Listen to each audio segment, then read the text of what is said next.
11వ తారీఖున ఏప్రిల్ 11వ తారీఖున జరుగుతున్నటువంటి శాసనసభలో ఎన్నికలో భాగంగా కొలిమిగుండలో మొట్టమొదటగా ఈరోజు నాకు ప్రాణ సమానమైనటువంటి పెద్దికోట గ్రామానికి వచ్చినప్పుడు స్వాగతం పలికినటువంటి గ్రామ ప్రజలకు వివిధ గ్రామాల నుంచి వచ్చినటువంటి నాయకులకు, కార్యకర్తలకు, తెలుగుదేశం పార్టీ కుటుంబ సభ్యులకు, ముఖ్యంగా నాకు ప్రాణ సమానమైనటువంటి నా ఆడపడుచులకు, నా యొక్క చదువుకుంటున్నటువంటి చిన్న పిల్లలకు, అదేవిధంగా అక్కలకు, అన్నలకు, అవ్వలకు, పత్రికా విలేకరులకు, ప్రతి ఒక్కరికి కూడా శిరస్సు వచ్చి మీకు పాదాభివందనం చేస్తున్నాం. ఒక్కసారి ఆలోచన చేయండి. రాష్ట్రం విడిపోయింది. తెలుగుదేశం పార్టీ అధికారంలోకి వచ్చిన తర్వాత ఈరోజు ఎన్నో ఆర్థికంగా ఇబ్బందులు ఉన్నాయి.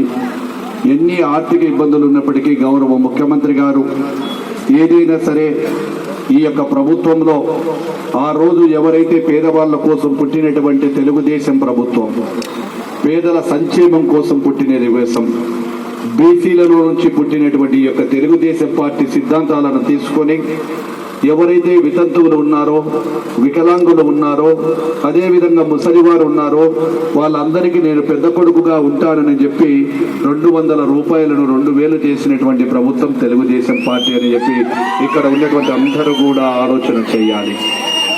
అదేవిధంగా చాలా మందికి కూడా ఈ యొక్క గ్రామంలో 400కు పైన పింఛన్లు ఇవ్వడం జరిగింది. సంక్షేమ కార్యక్రమాలతో పాటు గ్రామాలలో అభివృద్ధి చేయాలని చెప్పి చాలా రోజుల నుంచి కూడా పెద్దికోటను సర్వంగా సుందరంగా తీర్చిదిద్దాలి అనేటువంటి ఉద్దేశంతో కోట్ల రూపాయలు నిధులు తెచ్చినప్పటికీ మా దగ్గర ఒక ఇబ్బందికరమైనటువంటి పరిస్థితి ఈ పెద్దికోటకు. అన్నీ బాగున్నాయి, అల్లుని నోట్లో శని. ఆ శని ఏంటంటే ఈ ఊరికి ఉన్నటువంటి సర్పంచ్. మేమేమో నిధులు తెచ్చాము, ఆయనేమో ఎక్కడైనా ఏదైనా నిధులు ఖర్చులు పెట్టాలంటే ఆ గ్రామ పంచాయతీ తరఫున అడ్డపడుతూ వచ్చాడు. అంతలోకే పుణ్యకాలం అయిపోయింది. దాదాపుగా 2 కోట్ల రూపాయలు నిధులు తీసుకొని తెచ్చి పెట్టినప్పటికీ కూడా ఖర్చు పెట్టలేక ఆ నిధులు ఇక్కడే మూలుగుతా ఉన్నాయి. ఆ సర్పంచ్ పోయినాక కాలమేమో మాకు అతి దగ్గరగా ఉంది. ఆ 2-3 నెలల్లో చేయవలసినటువంటి పనులు డబ్బులు ఉన్నప్పటికీ కేవలం 50 లక్షలతో మాత్రమే సీసీ రోడ్లు వేయగలిగాము. సరే, మా శక్తి ఉన్న కాడికి మేము చేయగలిగినాము, డబ్బులను ఖర్చు పెట్టనివ్వలేదు. ఈరోజు అనేకమైనటువంటి మాటలు మాట్లాడుతూ ఉన్నారు ఈ చుట్టుపక్కల ఉన్నటువంటి నాయకులందరూ కూడా. వాళ్ళందరికీ కూడా ఒకటి జవాబు తెలుసుకోదలుచుకున్నాను. ఒక ఆల్ట్రాటెక్ అనేటువంటి ఒక కంపెనీ ఉంది. అది మరి ప్రైవేట్ లిమిటెడ్ కంపెనీ.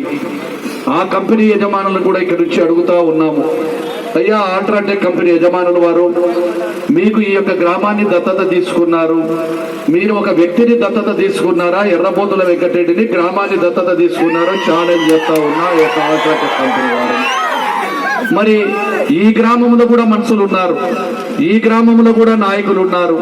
మరి ఈ యొక్క గ్రామంలో మీరు ఏదైతే పెద్దికోట అని అనేటువంటిది కాకుండా పక్క గ్రామం అనేటువంటి అక్కడ గ్రామస్తులను తీసుకొచ్చి ఇక్కడ రాజ్యాధికారాన్ని చెలాయిస్తూ ఇక్కడ ఏదైనా ఒకరు మాట్లాడాలంటే వారి మీద పెత్తనం చెలాయిస్తూ ఉన్నారు.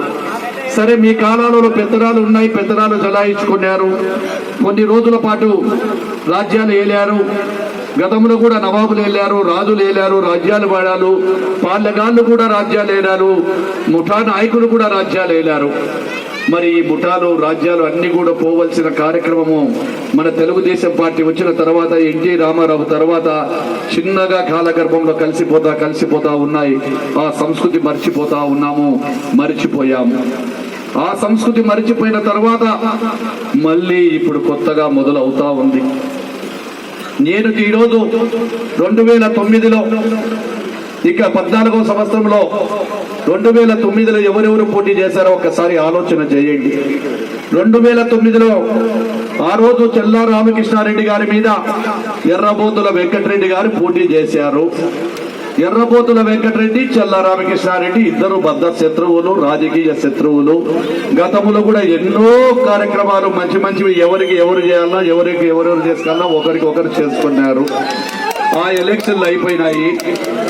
మళ్ళీ 2014 వచ్చినాయి, 2009కి వచ్చినాయి, 99 తర్వాత మళ్ళీ వచ్చాయి. 2014లో. అయ్యా మళ్ళా 2014లో 2009లో ఎవరికి టికెట్ ఇచ్చింది? ఇదే పసుపు పచ్చ జెండా, ఇదే పసుపచ్చ కషాలువా. నాకు చంద్రబాబు నాయుడు దేవుడు అని చెప్పి నీకు రాజకీయ భిక్ష పెట్టింది తెలుగుదేశం పార్టీ. ఎవరు? ఎర్రబోతుల వెంకటరెడ్డికి. ఎంతో సీనియర్ నాయకుడు అయినటువంటి కర్రా సుబ్బారెడ్డిని కాదని తెలుగుదేశం పార్టీ ఈరోజు ఎర్రబోతుల వెంకటరెడ్డిని ఇచ్చి, అయ్యా నువ్వు నిజమైన నాయకుడివైతే నిరూపించుకో అని చెప్పి ఎర్రబోతుల వెంకటరెడ్డి గారికి టికెట్ ఇవ్వడం జరిగింది. ఆ ఎన్నికలలో కూడా ఆయన 2009లో ఓడిపోవడం జరిగింది. మళ్ళీ టికెట్ ఇచ్చారు. మళ్ళీ టికెట్ ఇస్తే మళ్ళీ చల్లా రామకృష్ణారెడ్డి చేతిలోనే ఆయన మళ్ళీ ఓడిపోవడం జరిగింది. అంటే ఒక పార్టీ ఓడిపోయినప్పటికీ కూడా రెండవసారి కూడా టికెట్ ఇచ్చారు. అంటే తెలుగుదేశం పార్టీ నీకు గుర్తించి నీకు రాజకీయంగా ఇంత చేసినటువంటి పార్టీని ఈ రోజు ఆయన గురించి మాట్లాడుతూ ఉన్నాడు ఈ ఎర్రబోతుల వెంకటరెడ్డి. నీకు రాజకీయ భిక్ష పెట్టింది ఎవరు? తెలుగుదేశం పార్టీ. ఆ రోజు నిన్ను ఒక శాసనసభ్యుడి హోదాకు, తమ్ముడు అర్సద్దమ్మ, నిన్ను ఒక శాసనసభ్యుడి హోదాకు ఎర్రబోతుల వెంకటరెడ్డి అనేటువంటి ఒక వ్యక్తిని, ఒక మండలంలో ఉండేటువంటి వ్యక్తిని ఈ రోజు ఒక నియోజకవర్గ స్థాయికి పెంచి పోషించినది తెలుగుదేశం పార్టీ అని చెప్పి మీకు అందరికీ కూడా తెలియజేస్తా ఉన్నాను. రెండో అవకాశాలు వచ్చాయి. రెండో అవకాశాలు కూడా ఇచ్చినప్పటికీ కూడా మీకు లేదు. కాబట్టి ఆ పరిస్థితులలో నువ్వు ఓడిపోయిన తర్వాత బనగానేపల్లె మండలంలో నీవు నీ బంధువులు కాటసాని రామిరెడ్డికి నీకుండేటువంటి బంధుత్వంతో పార్టీకి ద్రోహం చేసి ఆ రోజు పార్టీలో మీరు రాజకీయ నాయకులు బంధుత్వాలు ఒకటే నువ్వు ఆయనకు లొంగిపోయిన మాట వాస్తవమా కాదా? ఎర్రబోతుల వెంకటరెడ్డి గారు,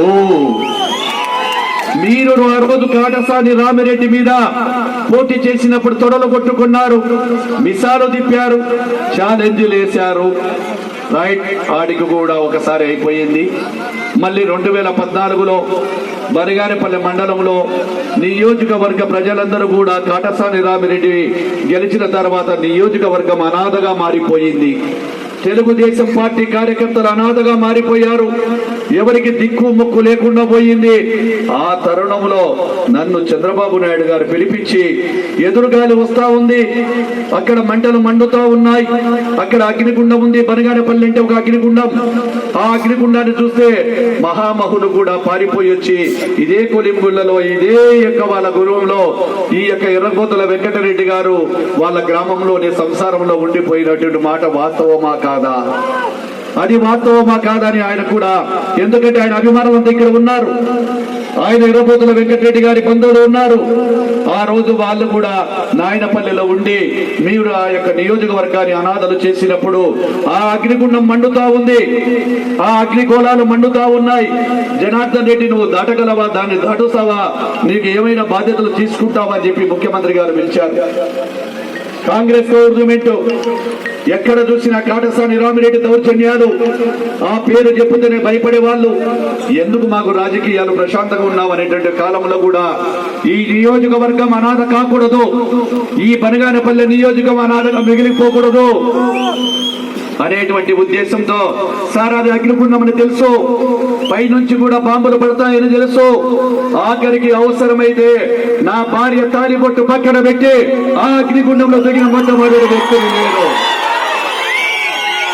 నా భార్య నా కొడుకు చెప్పారు, నాన్న నువ్వు భయపడొద్దు, నా భార్య చెప్పింది నా పసుపు కుంకుమ మంచిదైతే ఎప్పటికైనా గట్టిగా నిలబడుతుంది, అంతకంటే దేశ ప్రజలకు నియోజకవర్గ ప్రజలకు నీ అవసరాలు ఉన్నాయి. మాట్లాడుతున్నా, దయచేసి రికార్డు కావాలి ఇదంతా.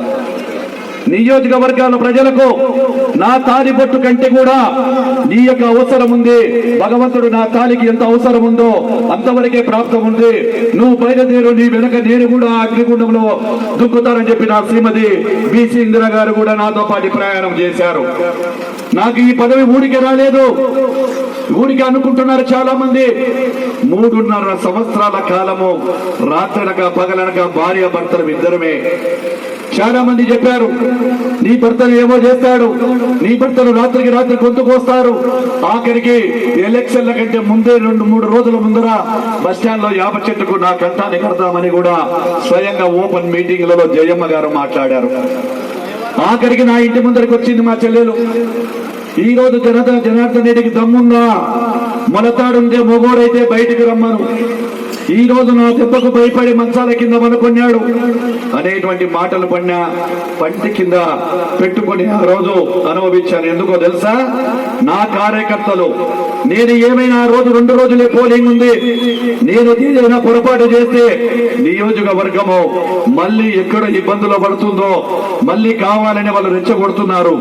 వాళ్ళకు భయపడి కాదు, ప్రజలకు అన్యాయం జరుగుతుంది, నియోజకవర్గానికి అన్యాయం జరుగుతుంది, మంచి వాతావరణం ఉందని చెప్పి ఆ రోజు కూడా ఓపిక పట్టాను.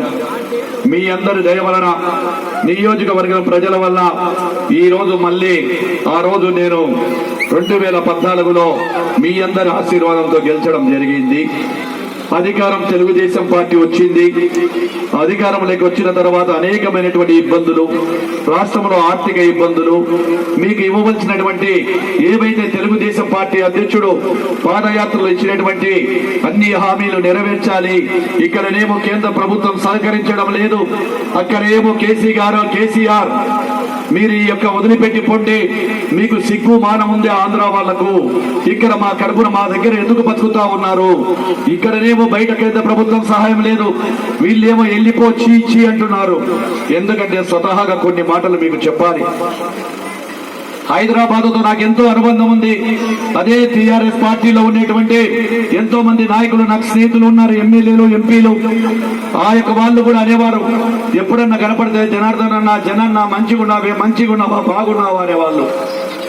ఇంత రాష్ట్రం విడిపోతే ఒక పెళ్లిలోకి వెళితే ఒక ముఖ్యమైన మంత్రి స్నేహితుడు చెప్తా ఉన్నాడు, ఈయన ఎవరో తెలుసా, ఆంధ్ర ఎమ్మెల్యే అంటాడు.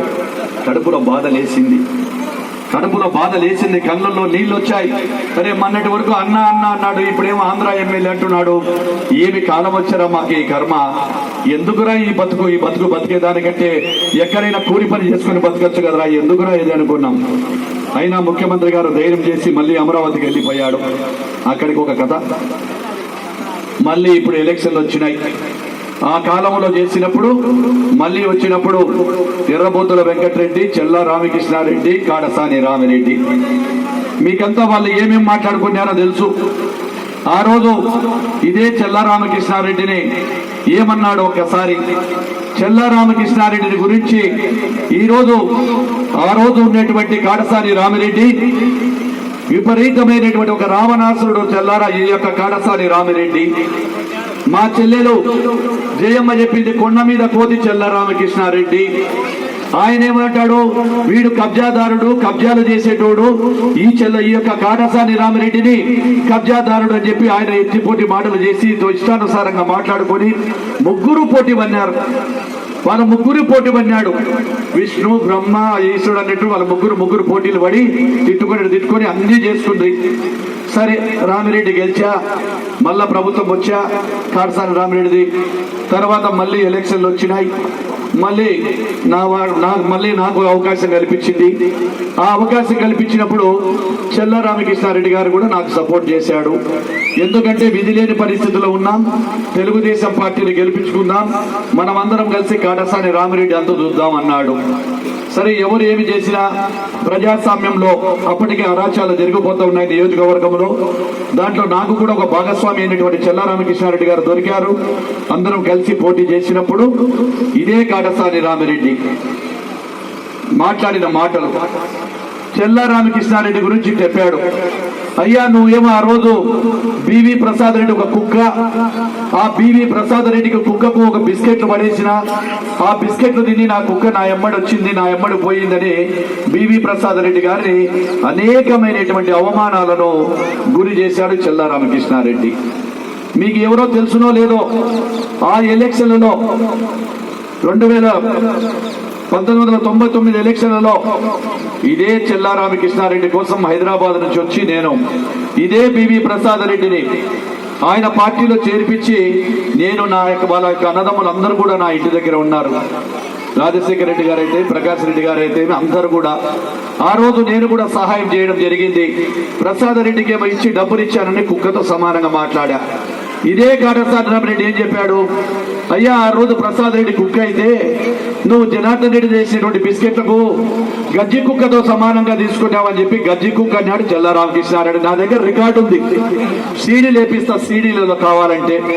అదొక్కటే కాదు, చెల్లా రామకృష్ణారెడ్డి గురించి మాట్లాడని మాట లేనే లేదు కాటసాని రామిరెడ్డి. ఆయనని ఈయన ఆయన ఎన్ని మాటలు అనుకున్నారు. ఇదే విధంగా మా చెల్లెలు జయమ్మ, చెల్లా రామకృష్ణారెడ్డి గారి కుటుంబం తేరు బజార్లో ఏం మాట్లాడుకున్నారో అవుకు ప్రజలను పోయి అడగండి. ఇదే జయమ్మను, ఇదే చెల్లా రామకృష్ణారెడ్డి గారు ఏం మాట్లాడుకున్నారో ఒక్కసారి జ్ఞాపకం చేసుకోవాలా. ఇవన్నీ జరిగిపోయినాయి.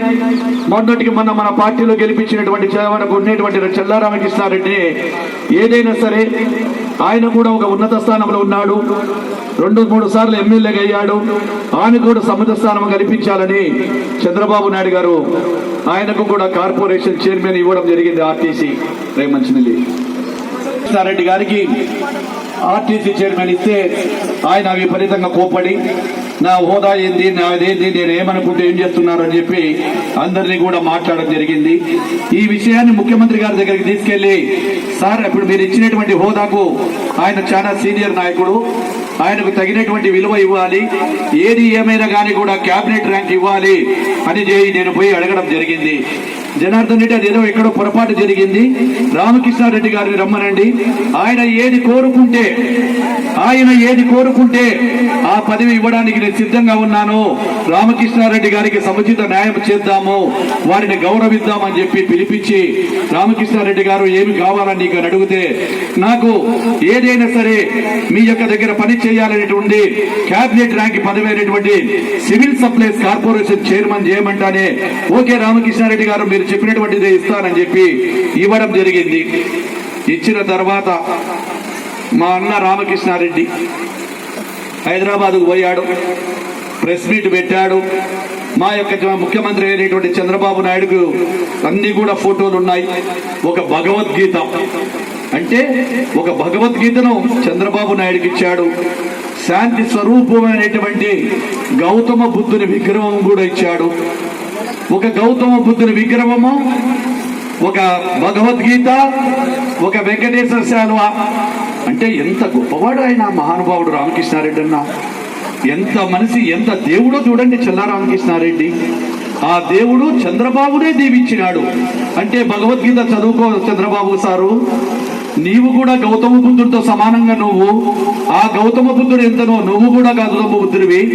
ఈ యొక్క వెంకటేశ్వర స్వామి ఆశీస్సులు నీకు ఉండాలని చెప్పి ఇచ్చి ఆశీర్వాదం చేసి ఆయనకు కూడా అభినందనలు, శుభాభినందనలు తెలియజేసి బయటికి వచ్చి మైకు తీసుకున్నాడు.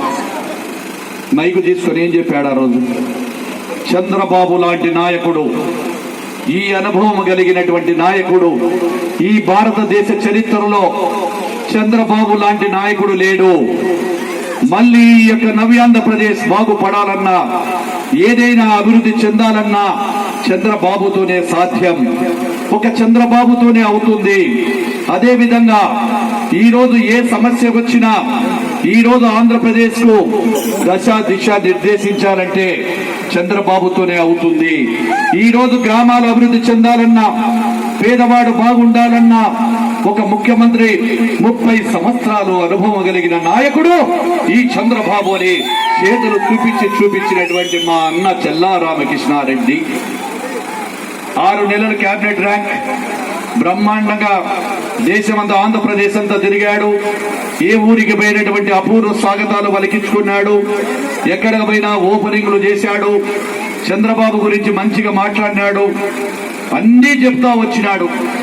మరి కరెక్ట్ గా 20 రోజుల కిందటనో 25 రోజుల కిందటనో చంద్రబాబు దయ్యమైనాడు, జనార్దన్ రెడ్డి మారిపోయినాడు.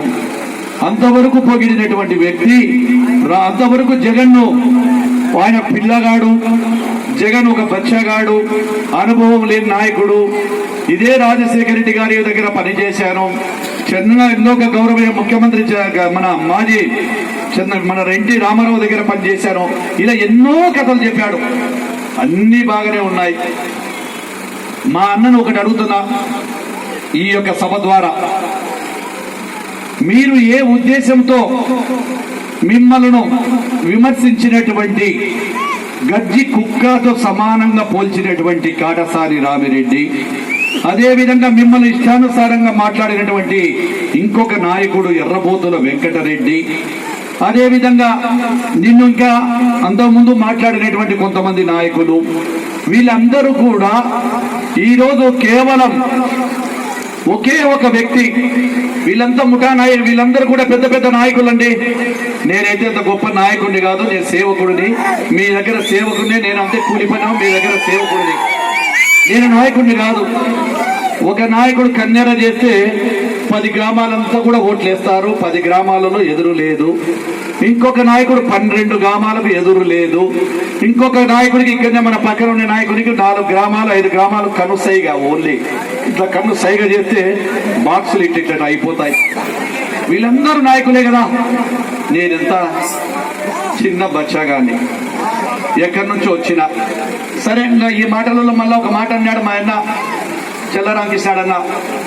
నేను 1983లో 1983లో ఎమ్మెల్యేగా ఉన్నప్పుడు ఎరువుల వ్యాపారం చేస్తాడు, ఎరువులు అమ్ముకున్నాడు ఆ పిల్లోడు. వాడు రాయలు నిక్కర్లు వేసుకొని, నిజంగా నేను నిక్కర్లు వేసుకున్నా. నేనేమో తప్పు పని చేయలే, ఎరువుల వ్యాపారం చేసిన. మీకు తెలుసునో లేదో, మేము ఒక వ్యవసాయ కుటుంబం. నా తల్లి నా తండ్రి 10 ఎకరాల పొలము, బనిగాన పల్లెల తోట. మీరందరూ రోజు చూసేదంతా అది మామిడి తోట. మా ఇంట్లో 10 బరగొడ్లు ఉండేటివి, 10 బరగొడ్లు. మా అమ్మ పాలు పిండుకుండేది కూడా నేను కళ్ళతో చూసిన. ఎప్పుడైనా ఆరోగ్యం బాగలేకపోతే ఎప్పుడైనా నన్ను కూడా ఎవరైనా మామూలుగా మా ఊళ్ళో మైనార్టీ సోదరులు ఉంటారు, పాపం వాళ్ళు పేదవాళ్ళని చెప్పి మామూలుగా 10 పైసలు 20 పైసలు, ఆ కాలంలో పావుల కూడా కాదు, 10-20 పైసలకు ఇట్లా ఇచ్చినా మజ్జిగ ఊరికి పోయి ఉంటాని నామిక వస్తకు తీసుకొని 10-20 పైసలతో కుండలకు మజ్జిగ పోసి ఇచ్చింది నా తల్లి. మేమేం మజ్జిగ కూడా అమ్మాలి అని చెప్పలే. సిగ్గుపడను నేను సిగ్గుపడను. ఎందుకంటే వృత్తి నాది, తప్పు ఏమైంది?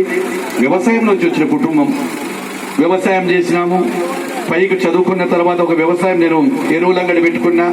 తర్వాత దేవుడు ఏదో వ్యాపారం చేయాలని చెప్పి ఒక సినిమా వ్యాపారం చేసి మన ఫైనాన్స్ వ్యాపారం కూడా పెట్టలేదని చెప్పలే. నేను ఇవన్నీ చేసిన. మా అన్న నిక్కర్లు ఉండే, ఆయన పాయింట్ వేసుకున్నాడు, నేను నిక్కర్లు వేసుకున్నాను. ఎవరైనా నిక్కర్ అయినాకనే పాయింట్ వస్తుంది. మీరల్లా బాగా గుర్తు పెట్టుకోరన్నా.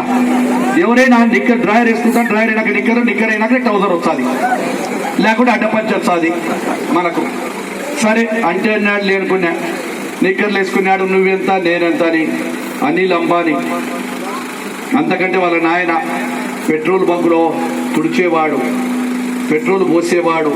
ఈయన కూడా చాలా మంది కుటుంబాలందరూ కూడా గతంలో మామూలుగా నాకు తెలిసి చాలా మంది మైనింగ్ లో ఉండేటువంటి వాళ్ళందరూ కూడా కూలి పనికో లేకుంటే మైనింగ్కో లేకుంటే ఎవరి దగ్గర పోయి ఎకరో అరెకరో కొనుక్కొని ఈరోజు పాలిష్ ఫ్యాక్టరీ యజమాని అవుతాడు. పుట్టడమే పాలిష్ ఫ్యాక్టరీ యజమాని గాడు, పుట్టడమే ట్రాక్టర్ యజమాని గాడు. ఎవ్వరము పుట్టుకతోనే రాలేదు. ఎందుకంటే